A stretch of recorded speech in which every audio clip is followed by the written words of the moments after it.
Saraswati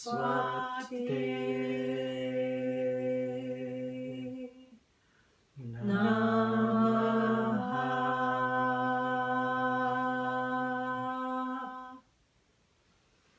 Friends, welcome to the AIC channel. I'm here with two of my very good friends, Mary and Lillian, to discuss about the upcoming Vasanta Panchami and Saraswati Puja. Saraswati, as we know her as the Divine Mother of knowledge and learning, but she's very elusive. So we want to have a very informal discussion with Lillian and Mary here about Saraswati. And you see the beautiful image of Saraswati that Mary brought from her home. And, she has been studying a lot about mantra, spirituality, and Lillian as well with her practice of yoga nidra, and I'm Souvik Datta. So we're going to just have an informal discussion. And so Mary, Lillian, let's start with Mary. Mary, what is your view about Saraswati? What does Saraswati mean to you? It's so with Saraswati being divine speech, being Vak, it's so hard to put into words all that she as our Divine Mother encompasses. My teacher, the late Namadeva Acharya, was very devoted to Saraswati and her form as Gayatri. And he actually named his the company under which he taught Saraswati Publications, and he talked about Mother Saraswati as being very elusive, that teachers would refer very freely to Mahalakshmi as the source of abundance and Shakti, and Mahakali as protection, and Mahadurga as, defeating negative ego. And then they'd make kind of a passing reference to, oh yes, Saraswati, students should propitiate her. Well, after my teacher passed from body into spirit in 2010, I decided I wanted to know more about Saraswati and wanted to do puja to her, chanting her 1,000 names, partly because the names of God are so very precious, and the names of God help us understand how vast and formless God is. I could not find the Saraswati Sahasranam anywhere. And every time I looked for the Saraswati Sahasranam, Saraswati herself kept directing me back to Hanuman.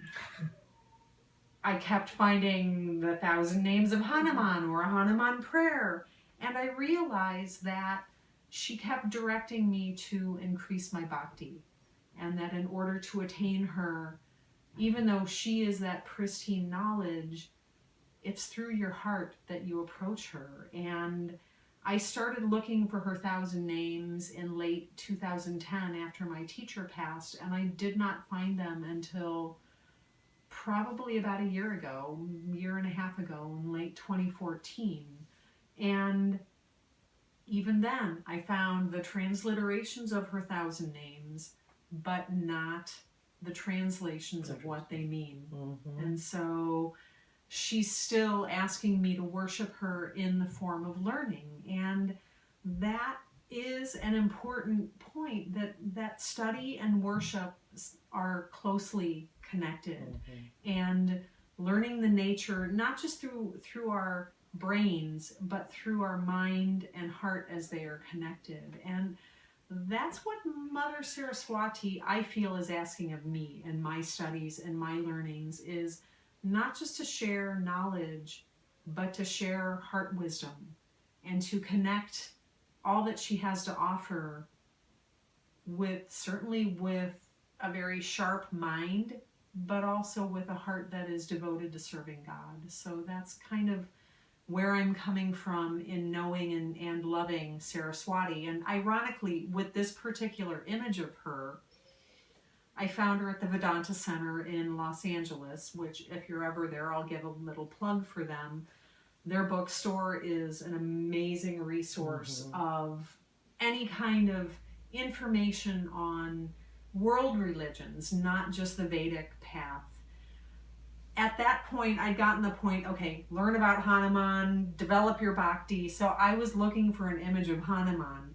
The minute I walked into their bookstore, Saraswati was sitting right there, and it was like, I'm going home with you, I'm going home to Chicago with you. So for me, Saraswati and Hanuman are inextricably linked, and her path is going to be different, and her relationship with each bhakta or bhakti is going to be very different. So I encourage you to invoke her and see where she guides you in your life. Interesting. Lillian, what about you and Saraswati? I've always been, towards Ganesha, Mm-hmm. towards Lakshmi, Mm-hmm. and it's only been the last year, a little over a year, that I've been doing malas to Saraswati. Mm-hmm. And What got you started? what got me started is like this intense study of Jyotish, and I wanted to have some clarity of mind. Okay. And since she's connected with Mercury, I just thought, okay, I need to have my mind a little clearer and a little calmer. And it is now I've noticed in the last month to 8 weeks Mm-hmm. that now my mind seems clearer Interesting. and more in a place of connection. So if I can ask you, what mala, what mantra? I mean, are you doing the bija mantra or? I'm doing the Bija mantra plus, Om I'm Saraswati Namaha. Om Mani Saraswati Namaha. So that just resonated with me, and so that is the mantra I use. And it's, this past week we've been seeing images of Yes. of Yes. Saraswati, and I had no expectations of having your experiences, and then she shows up on the wall at dinner last night. I was like, okay. Right. It's like we're on the right path, and I just feel more calm. I've always done Ganesha mantras and malas, and because he's going to open up, he's going to start a practice, Mhm. and initiate. And I've heard a long time ago is that students in India, if they're starting classes, they pray to Saraswati, and Right. I thought, okay, well, I'm not that kid. Right. But then I am that kid, Correct. and so it just put me in a different appreciation of Saraswati, and So what's I'll share my experience that what's interesting is nowhere other than the eastern part of India, which is Orissa and Bengal, is Saraswati worshipped in the Vasanta Panchami, which is on February 12th, which is which is supposed to be the beginning of spring. But in different parts of India, southern India, Saraswati is actually worshipped during Navaratri. So they have Mahalakshmi, Mahakali, Mahalakshmi, and Mahasaraswati worshipped during Durga Puja, Navaratri. But in Orissa and Bengal, particularly Vasant Panchami, Saraswati is worshipped. It's very interesting because I had asked both of you to just give some points or pointers or questions, and one of the questions you had was why now? Why worship Saraswati in a time period which is after Uttarayan? mm-hmm. Because Uttarayan, we know typically that the Devi period is between the fall equinox Mm-hmm. and summer solstice, winter solstice. So that's Devi period. All the Devis are worshipped, Kali, Durga. What's interesting about Saraswati is she has a very, very intricate connection with Brahma, Mm-hmm. and also a very intricate connection with Surya, Mm-hmm. and also very intricate connection with Gayatri. So here you are, Brahma cannot be worshipped because he has a curse. And he cannot be worshipped because he has extreme rajas, and at that point of time, in fact, the story goes to Saraswati, where Saraswati was his creation, and he got infatuated with his creation and wanted her to participate with him in creation. And that is why Rudra, Shiva, cut his fifth head, and he was cursed that he would not be worshipped.